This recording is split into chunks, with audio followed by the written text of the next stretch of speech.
Okay, good afternoon, everyone. I welcome you to the press conference of the Global Greens, Green members from all over the world. And I would like to introduce our speakers and going to tell you a little bit what they're going to talk about. First of all, on the left side from your view, it's Kennedy Graham from New Zealand, Member of Parliament in New Zealand since 2008.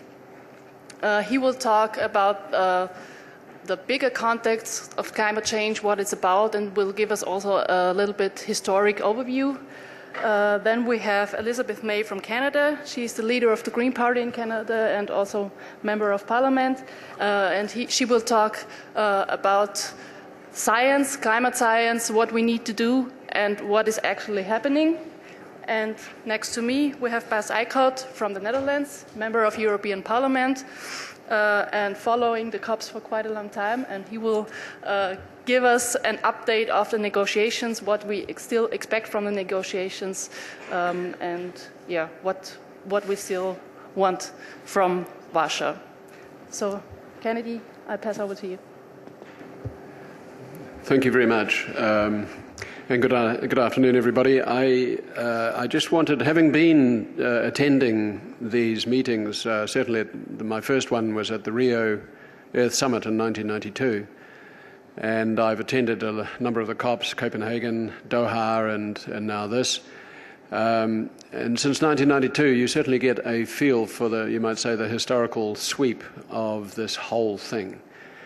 And so what I wanted to do, because there are three of us talking, and I just wanted to kick off by placing this COP19 and what we're doing here in a broader historical context, because I think it is so huge that we have to constantly remind ourselves about the historical importance and magnitude of what is happening.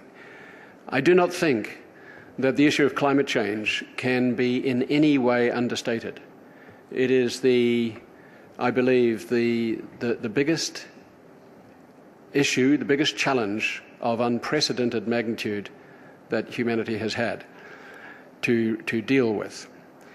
And just to remind ourselves that the geologists are now talking about a new geological era after 10,000 years or so of the Holocene, with its benign climate that allowed us to settle down and establish settlements and develop civilization and technology, 10,000 years.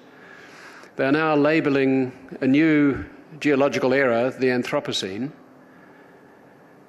which is, by definition, is a situation in which one species on this planet has it in its hands to determine the fate of the planet, which obviously has not happened before. So we are in a qualitatively new state, and yet we are carrying the same DNA and the same habits of thought that we have had for the better part of 100,000 years, and certainly the last 5,000 or 10,000 years of political thought.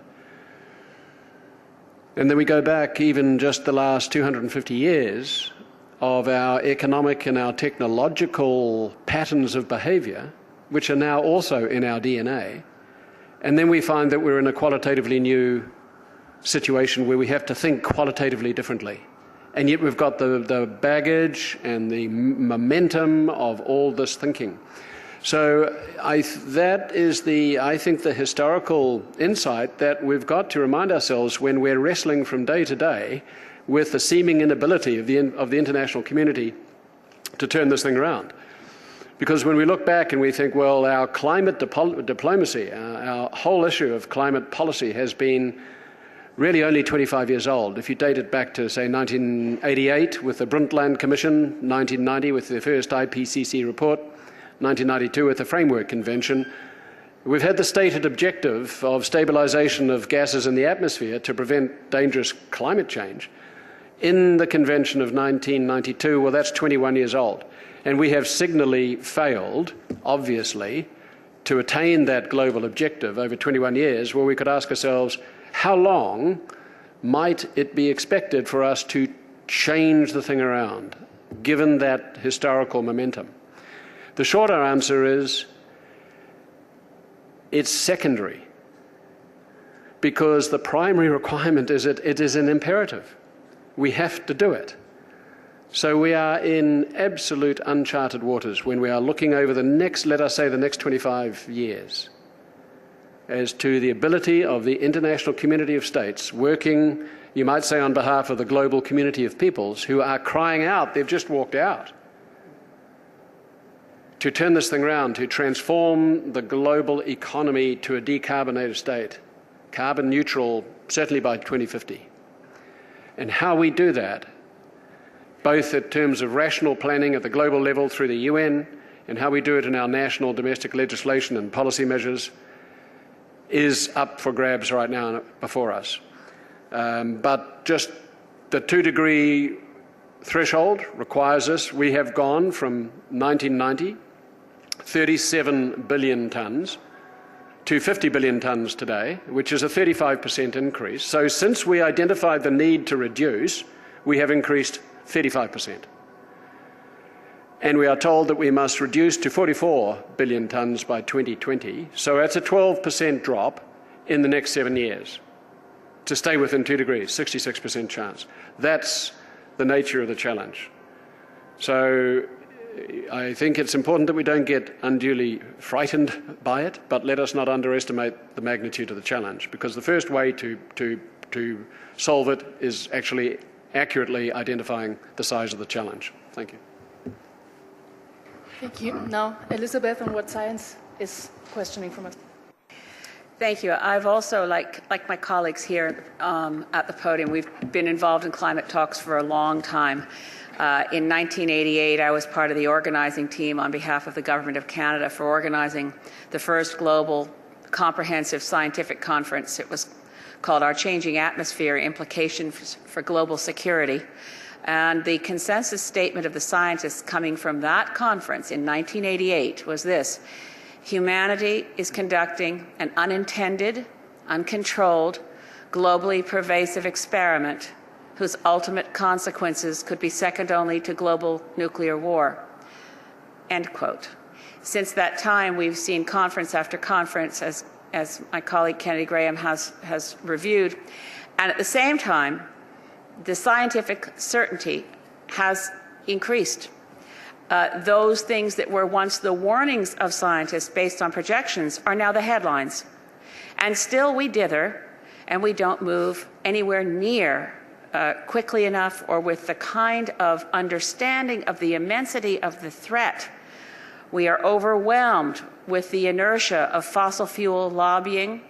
And now, in the terms of the direct scientific information that we have, despite the fact that world governments signed on to a commitment to avoid going to a 2 degrees global average temperature increase, 2 degrees Celsius global average above what it was before the Industrial Revolution, and with the goal of trying to avoid 1.5 degrees global average temperature increase, the collective commitments of all the countries have been judged by the IPCC to be completely deficient to avoid 2 degrees, and everybody knows this, and the draft texts in the preambular sections speak in marvelous terms about understanding the urgency, understanding the threat. But when the rubber hits the road, and in this case, the rubber is attached to big fat SUVs, nobody is prepared of the big fossil fuel emitting countries to live up to the promises they've made in the past. And I have to say that the EU is somewhat of an exception in this, to having more than met its Kyoto targets. But Canada, my own country, I'm so ashamed of the track record and the positions taken by my own government. But it's more than one government that's at fault here. There is a disconnect between the warnings of science, which are now very clear. We hit 400 parts per million this year. If we allow greenhouse gas emissions to continue to build up in the atmosphere, we have no chance. And on the collective commitments, even if every government in the world met its current commitments, we would shoot right past 2 degrees. And if we end up with what many are projecting now at 4 degrees, or I saw today one of the scientists saying 5 degrees, we run the very real risk of moving into an era of runaway global warming, which is unstoppable and accelerating, and humanity will no longer have a chance to do anything about it. So for all of those NGOs who just walked out, this is historic. If people don't know, I've never seen anything like this, and I've been participating in many, many COPs. This was a strong statement, a protest of this disconnect between what the science is warning us. The atmosphere isn't interested in negotiating with humanity. We cannot talk the atmosphere out of moving all of our life support systems into reverse. And if we keep loading up greenhouse gases in the fashion we've been doing, we will have no choice but to start a triage operation of deciding what parts of the planet look the most savable and how many people will die. This is completely unacceptable, and we still have time to stop it. Thank you, Elizabeth. Bas, will we be able to close the gap between science and action here in Warsaw? I fear that's one of the biggest problems, of course, and that is the disconnection between the science and what we've been stating from my colleague from New Zealand and Canada, and what we see happening now at the negotiations here in Warsaw. And this disconnection really is, I would say, a disgrace for all the global negotiators who are around the table and are not discussing closing the gap of 2 degrees. Because that's what everyone's stating. We want to stay below 2 degrees warming. And in the text of the COPs, that stated that we even might consider to go to 1.5 degrees. We're not even close there in bridging that gap. And that should be debated here, and it's not being debated. And we know, even if we look at all the pledges that are on the table and we go to the high end of the pledges, then we are still only halfway in bridging that gap to the 2 degrees. That's what every time what UNEP is showing us, what all kind of research is showing us.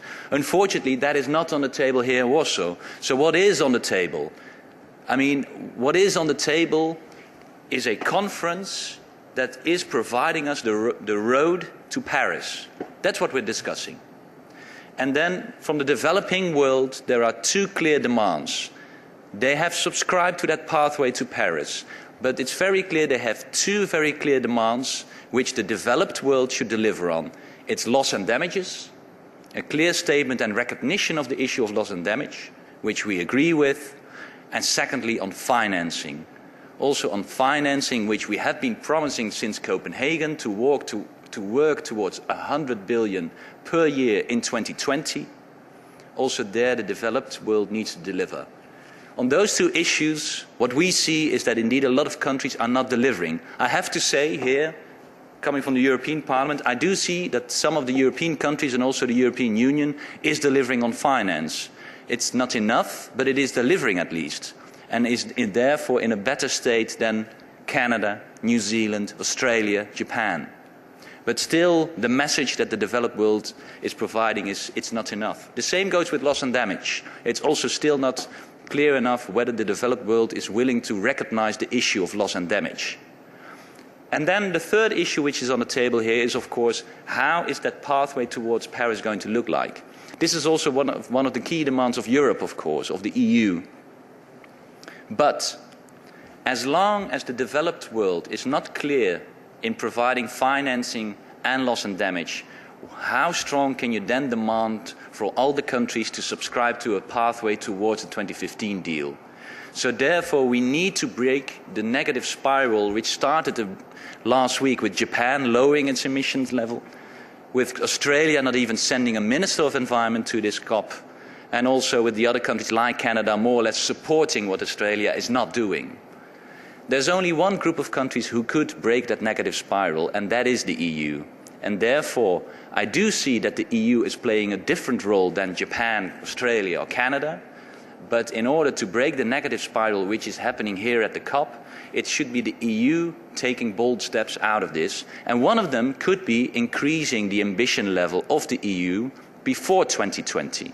So stepping up to minus 30%, which until now is a conditional pledge of the EU, where we all know that the EU is on its way to reach that goal.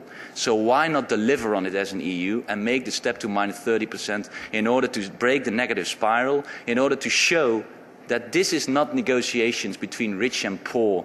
These are negotiations between the countries who want a change and the countries who don't want a change. And that should become far more clearer. There are a lot of countries who love to have the good old fight between poor and rich, but the real fight is this world able to turn the course towards disaster of climate change? And that is the fight. The EU can play a role here. I don't expect much this COP, unfortunately, from Canada, Australia, New Zealand or Japan. But we do know that if the EU is able to break this negative spiral, and therefore developing countries will start also taking on board the steps towards 2015, then we can deliver something. But at the end of this COP, even in the best possible outcome, we know that the gap between science and policy making remains too big. And that is a very sad conclusion to draw, but I can't draw any other conclusion than that. Thank you. Still, thank you about the overview and the specific information on the negotiations. Are there any questions? Yes, and please tell us who you are and who you address the question to. My name is Mullah Amjad Hussain. I'm from Bangladesh. Actually, my question is the Member of Parliament, European Parliament. You mentioned this is the negotiation between who does or who doesn't have the consensus to do the things, not the negotiation between rich and poor. But many rich countries, their position is not positive, this conference. How do you think the next two conferences can deliver anything on this regard, especially the loss and damage and financing?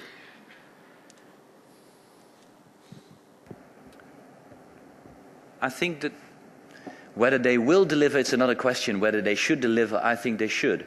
And I do think that what is important to realize is that, for example, within the EU, there will be a debate on what is the EU going to do after 2020. And that is now supposed to happen in 2014, that discussion. And there are, of course, also countries within the EU who would love to use the excuse of a slow international progress in order not to have a debate on beyond 2020 in 2014. So therefore it is important for us that this COP will deliver the clear roadmap which then enables the EU in 2014 already to come forward with pledges for 2030.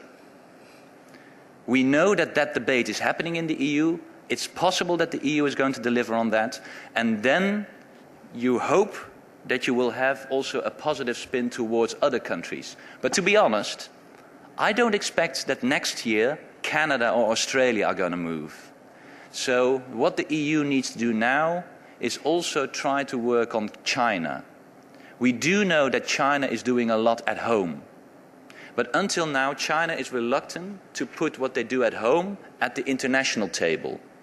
And as soon as the EU taking its steps in 2014, and we know to persuade China also to come on board, you have a very interesting new bloc of countries, which is getting over this poor against rich bloc, but it is China and the EU. And let's then put the pressure on Canada, on New Zealand, on Japan, on Australia, on the US, that they start moving. And that should be the strategy. So EU should move first in 2014 and focus on China in order to show that there are countries willing to move, and then in those 2 years we can get new dynamics. If that's not going to happen, then it's going to be very difficult in order to have something in 2015. Any other questions? I don't see any. So then I thank you for your inputs and the information and for your interest, and we... Speak to that last question. Okay. So I just wanted to add one thing, and I certainly agree that the European Union has tremendous potential to take the lead, and in fact is likely the only, well, the U.S. could still do something, given that President Obama now says that he really wants to see climate action, and in his second term has used a lot of executive orders of things he can do from the White House without having to engage support from Congress and Senate. So there is some chance, I suppose, that if State Department officials actually got the word back and someone in the White House actually cared about the outcome in Warsaw, they could change their negotiating instructions. That's still a possibility.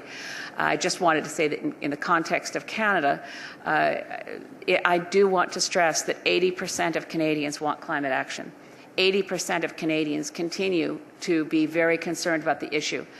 We have a very strange voting system in Canada wherein the current Conservative Prime Minister, who enjoys the majority of seats in the House of Commons, received those seats with 39% of the popular vote. So we do have a majority of Canadians who want climate action. And today, actually, Al Gore is in Ontario with the Premier of Ontario for the celebration of Ontario shutting down all its coal plants. So to the extent that we've had any reduction in emissions, it's been through actions at subnational governments combined with the economic downturn in 2008. And the only thing the federal government has done so far is the vehicle emission regulations, which had to be done in lockstep with the United States because we have a shared car market. So we don't have a climate plan in Canada. I'm ashamed of the fact that we're the only country that has actually legally withdrawn from Kyoto. Of all the 190 countries that ratified Kyoto, we've done this. But I just wanted to emphasize that Canada is not Stephen Harper. He is our Prime Minister right now. He has been against the Kyoto Protocol in opposition. He's dismantled our climate plans.